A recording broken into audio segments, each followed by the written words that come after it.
ఇక స్టేట్ సర్కార్ సీరియస్ గా తీసుకున్న వాటర్ గ్రిడ్ పథకానికి ఫస్ట్ స్టెప్ పడింది. ఇందులో మొదటి దశ పనుల కోసం పాలమూరు రంగారెడ్డి ఎత్తిపోతల పథకానికి నిధులు మంజూరు చేసింది సర్కార్.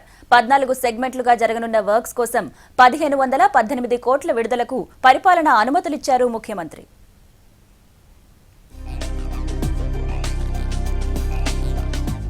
రాష్ట్రంలో ఇంటింటికి నీరందించే వాటర్ గ్రిడ్ పథకం పనులు స్పీడప్ చేసింది సర్కార్. ప్రాజెక్ట్ నిర్మాణం మొదలు పెట్టడానికి ముందుగా నిధుల కోసం పరిపాలనా అనుమతులు ఇస్తూ నిర్ణయం తీసుకుంది. పాలమూరు రంగారెడ్డి ఎత్తిపోతల పథకానికి మొదటి దశ పనుల నిమిత్తం నిధులు మంజూరు చేస్తూ ప్రభుత్వం నిర్ణయం తీసుకుంది. దీనికి సంబంధించిన ఫైళ్లపై సంతకం చేశారు సీఎం.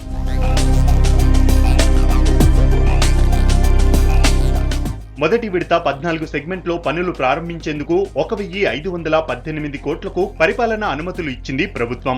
వీటితో intake wells, water treatment plants, raw water cleaning, pumping house, high tension power supply పనులు పూర్తి చేస్తారు.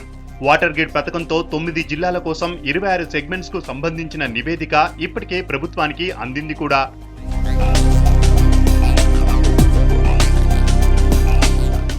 మరోవైపు పాలమూరు రంగారెడ్డి ఎత్తిపోతల పథకానికి సంబంధించి మొదటి దశ పనులు చేయడానికి 14,350 కోట్ల రూపాయలకు పరిపాలనా అనుమతులు ఇస్తూ ముఖ్యమంత్రి కేసీఆర్ నిర్ణయం తీసుకున్నారు. జూరాల రిజర్వాయర్ నుంచి కోయిల్కొండ వరకు 70 టీఎంసీల నీటిని పంపింగ్ చేయడానికి మొదటి దశ పనులు త్వరలోనే షురూ కానున్నాయి.